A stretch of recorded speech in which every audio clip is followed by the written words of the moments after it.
kasih hasil penelitian dosen pemula. Di mana di sini kami akan sedikit menjelaskan dari judul sudah kami jelaskan sebelumnya, di mana terkait dengan judul yang kami lakukan itu adalah mendeteksi sampah bawah air untuk mendukung Blue Ocean menggunakan deep learning. Nah, perkenalkan kembali, saya di sini adalah sebagai ketua tim, di mana saya adalah Aprianto Halim Eskom Enkom, dan teman saya. Sebagai anggota pertama, saya Mustika Ulina, Eskom Mkom.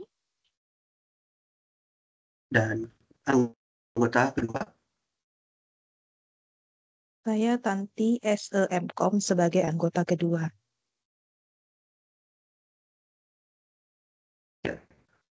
Nah, berikutnya saya akan sedikit menjelaskan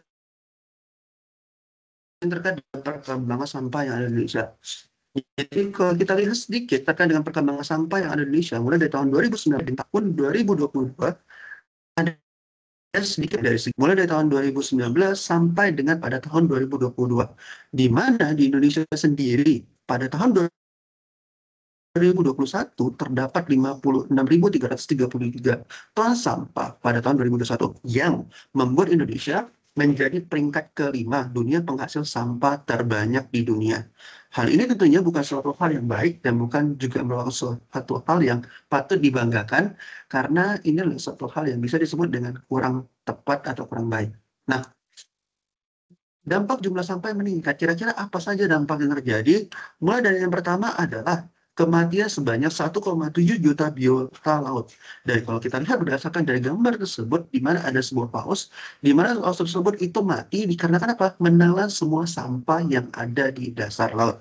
Tapi bukan cuma hanya itu aja, dampak yang terjadi. Yang kedua adalah, kalau kita lihat dari segi mengurangnya lahan basah sekitar 800.000 hektar yang ada di perairan.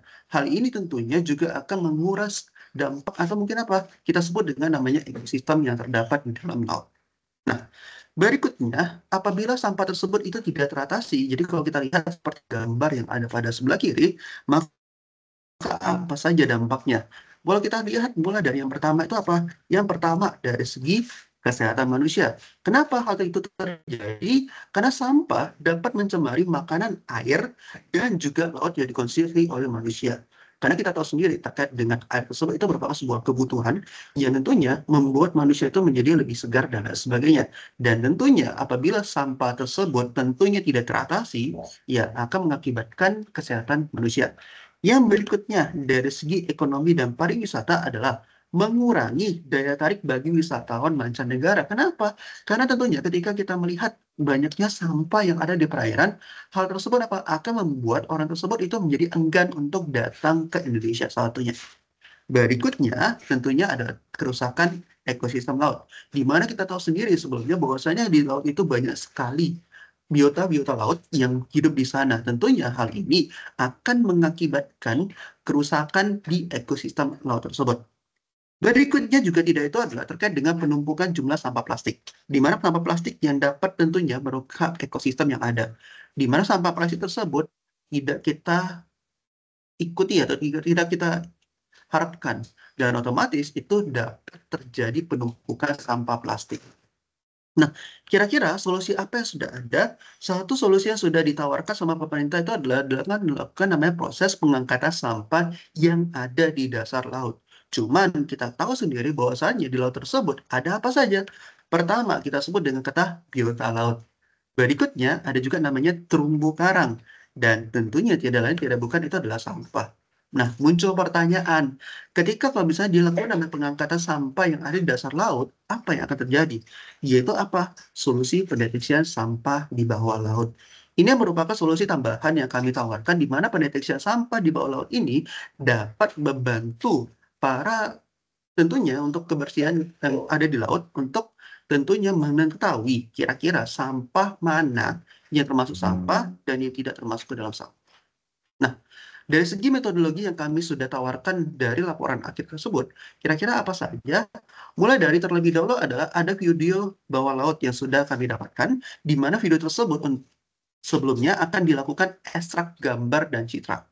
Oke. Nah, terus berikutnya ada dilakukan namanya proses pelabelan dan dilakukan namanya proses denoising citra dan dilakukan proses penggambaran citra kabur.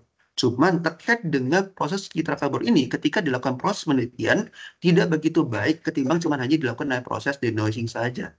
Nah, berikutnya setelah dilakukan namanya proses pre-processing di awal, dilakukan namanya proses pembuatan modal. Dan modal yang kami gunakan ini ada termasuk dalam namanya modal YOLO, di mana YOLO yang kami bandingkan nantinya adalah YOLO 5 dan YOLO 8. Di mana setelah sudah dilakukan pembuatan modal, dilakukanlah proses klasifikasi.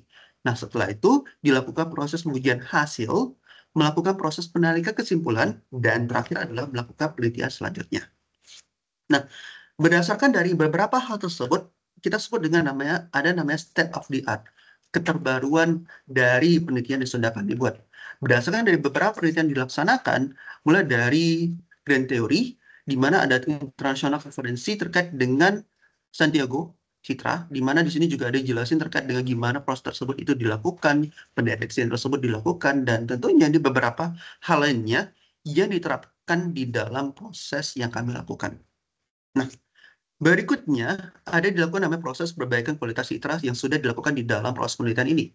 Mulai dari yang pertama, kalau kita lihat dari segi gambarnya, kita lihat bahwasanya dari gambar tersebut terdapat noise awal yang diperkirakan itu adalah sebesar 7.461, di mana nilai noise ini didapatkan dari proses pendeteksian noise yang sudah dilakukan dengan menggunakan median filtering, di mana tentunya ketika proses tersebut dilakukan di dalam citra tersebut, dilakukan terlebih dahulu untuk membandingkan nilai pixel dengan tetangga-tetangga pixelnya. Setelah itu ditentukanlah nilai tengahnya dan dibandingkan dengan nilai pixel tujuannya.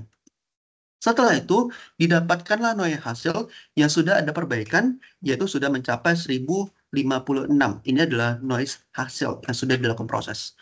Dan otomatis dari hal tersebut terjadi perubahan noise sekitar 6405 pixel atau 85% dari noise awal. Hal ini tentunya sangat baik ketika kita ingin melakukan proses pendeteksian sampah dilakukan. Nah, setelah dilakukan proses perbaikan kualitas citra yang fokus ke dalam namanya perbaikan noise atau pengurangan noise, dilanjutkan ke dalam namanya proses pendeteksian sampah, di mana proses pendeteksian sampah ini dilakukan dalam beberapa hal. Ada menggunakan YOLO 5 dan YOLO 8, di mana YOLO 5 yang kami lakukan itu juga kami dampingi dengan AFF yang tadi sudah dilakukan namanya pembersihan noise sebelumnya. Kami bandingkan dari segi hasilnya terkait dengan YOLO 5 dengan YOLO 8, kalau kita lihat dari segi ada namanya peningkatan dari sisi akurasinya. Setelah itu kalau kita lihat dari segi YOLO 5 dengan menggunakan AFF dan tanpa menggunakan AFF, ada sedikit penambahan dari segi nilai akurasinya. Dan untuk bagian YOLO 8 dengan menggunakan AFF dan tanpa menggunakan AFF, kalau kita lihat dari segi nilai confidence-nya itu ada sedikit peningkatan dari segi nilai awal. Dan tentunya ini juga kami bandingkan dari segi apa? Jumlah epoch. Di mana epoch itu adalah merupakan sekali siklus dilakukan namanya proses. Di mana kalau kita lihat dari segi peningkatan tersebut terjadi perubahan nilai yang menjadi 81 yang sebelumnya itu adalah 79%.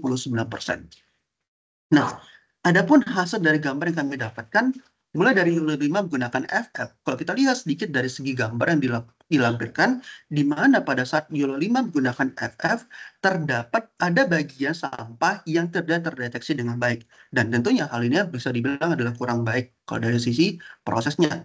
Namun di dalam YOLO 8 dengan beserta FF yang sudah kami lakukan, terdapat perbaikan di mana ada sebelumnya sampah yang tidak terdeteksi, sekarang menjadi terdeteksi dengan baik. Hal ini tentunya membantu dari segi proses pendeteksian sampah yang sudah dilakukan.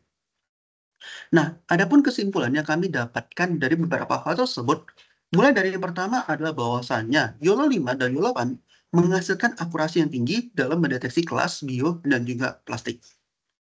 Berikutnya, YOLO 8 dengan FF memberikan nilai peningkatan nilai confidence walaupun tidak signifikan. Kalau kita tahu sedikit namanya nilai confidence itu adalah sebuah nilai yang tentunya apa? Memberikan nilai keyakinan bahwasannya nilai ini pastinya akan meningkatkan hasil dari segi akurasinya. Nah, dari segi kesimpulan yang sudah kami dapatkan, ada pula saran yang sudah kami dapatkan, yaitu apa? Bahwasanya perlu dilakukan namanya proses tambahan berupa deteksi tepi untuk memastikan batas dari citra yang diuji sebelum dilakukan namanya proses. Berikutnya juga dalam melakukan proses tambahan berupa penyusuan nilai kontras yang tinggi atau gradiasi warna yang berbeda. Gradiasi warna yang berbeda di sini dimaksudkan adalah terkait dengan namanya ketika ada proses pencahayaan dari matahari yang mengubah nilai warna dari citra yang kami dapatkan. Satunya seperti kayak plastik, botol, maupun juga hal lainnya. Nah, sekianlah presentasi yang sudah kami bisa lampirkan.